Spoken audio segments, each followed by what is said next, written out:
హరీష్ రావు గారి విచారణ తర్వాత సిపి సజ్జనర్ ఫోన్ ట్యాపింగ్ సంబంధించి ఒక ట్వీట్ చేశాడు. ఆ తర్వాత ఆ లోతైన దర్యాప్తు కావచ్చు, కేసు సీరియస్నెస్ అని ఒక ఇండికేషన్ చేస్తుంది. కానీ బీజేపీ దాంతోపాటు బీఆర్ఎస్ ఈ రెండు కూడా ఫోన్ ట్యాపింగ్ని అసలు అది కేసు కాదని, లొట్టపీస్ కేసు అని, అసలు ఈ కేసుల విచారణ కూడా అనవసరం అని కమెంట్ చేసిన పరిస్థితి. సో ఒక్కసారి మనం తోటి రాకేష్ ఉన్నారు మాట్లాడారు. సో ఏంటి అసలు మీరు ఈ కేసు అనేది లొట్టపీస్ కేసు, అసలు ఇది కేసు కాదని మీరు అంటున్నారు. కానీ ఈ కేసు చాలా సీరియస్ కేసు అని ఒకవైపు కాంగ్రెస్ కావచ్చు, ఇంకోవైపు సిపిగా ఉండే సజ్జనర్ ట్వీట్ కావచ్చు. ఇప్పుడు హైకోర్టు ఆల్రెడీ ఫోన్ ట్యాపింగ్ కేసులో హరీష్ రావు గారు క్లీన్ చిట్ ఇచ్చింది. సుప్రీంకోర్టు కూడా క్లీన్ చిట్ ఇచ్చింది. దాని తర్వాత మళ్ళీ సిట్టు పేరు మీద మీరు విచారణ చేస్తే ఏమనుకోవాలి? నిజంగా అందులో పస ఉన్నదనుకోవాలా లేదనుకోవాలా? అయినా ఈ దేశంలో ఎవరు ఫోన్ ట్యాపింగ్ చేయనట్టు, ఎప్పుడు ఇది జరిగినట్టు, ఇప్పుడే కొత్తగా జరిగినట్టు ఎందుకు ఇంత ప్రచారం చేస్తున్నారు మీరు? దేశ రక్షణ కోసము విదేశీయుల కుట్రలను ఛేదించడానికి, నేరస్తుల కుట్రలను ఛేదించడానికి, ప్రభుత్వాలను అస్థిరపరచడానికి వాళ్ళు చేసేటువంటి కుట్రలను ఛేదించడానికి ఎప్పటికప్పుడు ఈ దేశంలో ఉన్నటువంటి సెంట్రల్ ఇంటెలిజెన్స్ కానీ, స్టేట్ ఇంటెలిజెన్స్ కానీ ఫోన్ ట్యాపింగ్లు చేస్తాయి. దానికి ప్రభుత్వాలతోనే సంబంధం, ప్రభుత్వ అధినేతలతోనే సంబంధము. ఇది తెలియనటువంటి కాంగ్రెస్ పార్టీ ఎట్లనైనా వేసి వీళ్ళని ఇబ్బందుల పాలు చేయాలనేటువంటి కుట్ర చేయడం చాలా దుర్మార్గం, చాలా దురదృష్టకరం. కాంగ్రెస్ పార్టీ చేస్తున్నటువంటి 1,00,000 కోట్ల దోపిడీకి కేటీఆర్ గారు, హరీష్ రావు గారు, బీఆర్ఎస్ పార్టీ అడ్డం తగులుతున్నది. కాబట్టి వీళ్ళ గొండుగా విస్తృత అయిపోతుంది, తెలంగాణకి గొంతు లేకుండా పోతుంది. వీళ్ళ అడ్డం తొలగించుకుంటే మనం దోపిడీ చేయొచ్చు, దోపిడీ చేసి దాచుకోవచ్చు అనేటువంటి ఆలోచనలో భాగంగానే ఈరోజు కేటీఆర్ గారిని కానీ, అయితే హరీష్ రావు గారిని కానీ ఈ కేసులతోని ఇబ్బంది పెట్టేటువంటి ఒక ప్రయత్నం చేస్తూ ఉన్నారు. కానీ ఇలా ఉడత ఊపులకు, పెట్ట బెదిరింపులకు, ఈ లాఠీలకు, తూటాలకు, కేసులకు, విచారణ సంస్థలకు, కమిషన్లకు భయపడేటువంటి పార్టీ బీఆర్ఎస్ పార్టీ కాదు. బీఆర్ఎస్ పార్టీ ఉద్యమ పార్టీ, ఉద్యమకారులు ఉన్నటువంటి పార్టీ, ఉద్యమించినటువంటి పార్టీ. కాబట్టి దీన్ని 100% ఎదుర్కొంటాము. న్యాయకోర్టులు ఎదుర్కొంటాము, అవసరమైనటువంటి సందర్భంలో ప్రజాకోర్టులు ఎదుర్కొంటాం. ప్రజలే అంతిమ నిర్ణేతలు ప్రజాస్వామ్యంలో. కాబట్టి ప్రజలే దీని మీద సరైనటువంటి సందర్భంలో సరైనటువంటి రీతిలో తీర్పిస్తారు.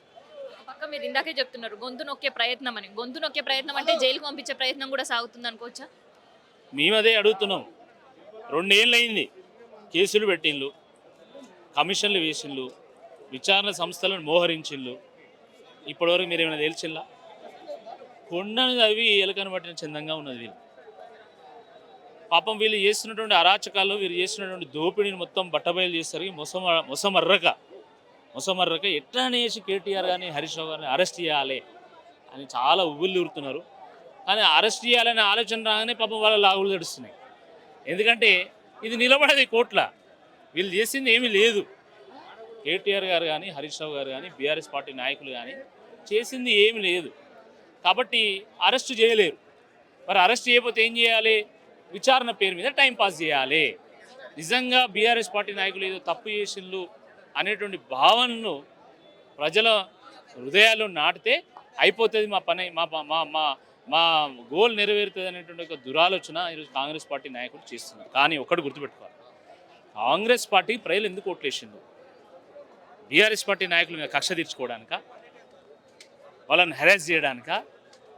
ప్రజలు కాంగ్రెస్ పార్టీకి ఓట్లు వేసింది మంచి పరిపాలన చేయమని, వాళ్ళు ఇచ్చినటువంటి 6 గ్యారంటీలను అమలు చేయమని, వాళ్ళు చెప్పినటువంటి 420 హామీలను అమలు చేయమని. అది మర్చిపోయినటువంటి వాళ్ళు తెల్లారు లేసే కేసుల పేరు మీద, విచారణల పేరు మీద పిలవడం ఏదైతుందో దీంతో ఇబ్బంది ఏం లేదు. మాకు నెట్ ప్రాక్టీస్ లాగా ఉంది. నెట్ ప్రాక్టీసే. రేపు బీఆర్ఎస్ పార్టీ అధికారులకు వచ్చిన తర్వాత ఈ ప్రాక్టీస్ మాకు బాగా ఉపయోగపడుతుంది. దీన్ని అమలు చేస్తాం 100%. వీళ్ళు ఏదో తమాషా అనుకుంటున్నారు. వీళ్ళు ఒక డైలీ సీరియల్ లాగా, ఒక అంతరంగాలు, మొగల్ రేకులు, ఇల్లు ఇల్లాలు, ఈ సీరియల్ లాగా ఎపిసోడ్ల మీద ఎపిసోడ్లు దీన్ని నడిపిస్తున్నారు. ఈ విచారణ దీనికి అంతం ఉండదు. పాపం వాళ్ళు సీరియల్ నడిపిస్తున్నారు. మేమైతే రేపు బీఆర్ఎస్ పార్టీ ప్రభుత్వంలోకి వచ్చిన తర్వాత 70mm కాంగ్రెస్ పార్టీ నాయకులకు సినిమా చూపెడతాం. 100% చేస్తాం. ఇది కుక్క కాటుకు చెప్పు దెబ్బ అన్న చందంగా తప్పకుండా బీఆర్ఎస్ పార్టీ రెస్పాన్స్ ఉంటుంది. దీని విషయంలో ఎటువంటి కాంప్రమైజ్ ఉండదు అనేటువంటి వాస్తవాన్ని కాంగ్రెస్ పార్టీ నాయకులు గుర్తుపెట్టుకుంటే బాగుంటుంది. ఏముందండి, మొన్న పంచాయతీ ఎన్నికల్లో పట్టపగలే కాంగ్రెస్ పార్టీ నాయకులకు ప్రజలు చుక్కలు చూపెట్టిళ్ళు. మున్సిపల్ ఎన్నికల్లో కూడా ఘోర ఓటమి తప్పదు. అది తెలిసినటువంటి ముఖ్యమంత్రి ఈ డైవర్షన్ టాక్టిక్స్ ప్రభుత్వానికి డైరెక్షన్ ఇవ్వడం చేత కాదు. కానీ డైవర్షన్ గేమ్స్ ఆడడం మాత్రం బాగా తెలుసు రేవంత్ రెడ్డికి. దాంట్లో భాగం ఇది. నువ్వు ఎన్ని నాటకాలు ఆడినా ప్రజలకు అందింది ఏమీ లేదు కాబట్టి ప్రజలే దీనికి సరైనటువంటి సమయంలో సరైనటువంటి రీతిలో వాళ్ళు చెప్తారు, సమాధానం చెప్తారు.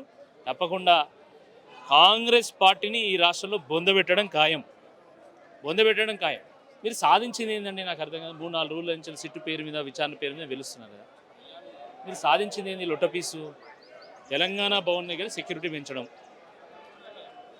కేటీఆర్ గారి ఇంటి దగ్గర, హరీష్ రావు గారి ఇంటి దగ్గర సెక్యూరిటీ పెంచడం తప్ప మీరు చేసింది ఏమైనా ఉందా? సాధించింది ఏమైనా ఉందా? ఏం లేదు. రేవంత్ రెడ్డి మొగోడైతే ఇదే సింగరేణి కుంభకోణం మీద సిట్టు వేయాలి. ఈ సిట్టే పోయి ముఖ్యమంత్రిని విచారించాలా. ఈ సిట్టే పోయి మంత్రులను విచారించాలి. ఎందుకు విచారించదు? ఎందుకు? సిట్టు ఈరోజు రేవంత్ రెడ్డి సిట్ అంటే సిట్టు, స్టాండ్ అంటే స్టాండ్. ఇది అందరికీ కూడా తెలుసు. ఇప్పుడు దీంతో అయ్యేది ఏం లేదు. ప్రజాధనం దుర్వినియోగం తప్ప దీంతో ఏం లేదు. సో తెలంగాణలో కేంద్ర మంత్రులు కూడా ఉన్నారు. కిషన్ రెడ్డి కావచ్చు, బండి సంజయ్ కావచ్చు. సో ఏంది మరి ఎంపీలు కూడా ఉన్నారు, అరవింద్ కావచ్చు. ఎందుకు ఈ విషయం పైన నోరు మీద పట్టలేదు? సింగరేణి కుంభకోణం మీద సిబిఐ దర్యాప్తును వేసి కేంద్ర ప్రభుత్వం తన చిత్తశుద్ధిని చాటుకోవాలి.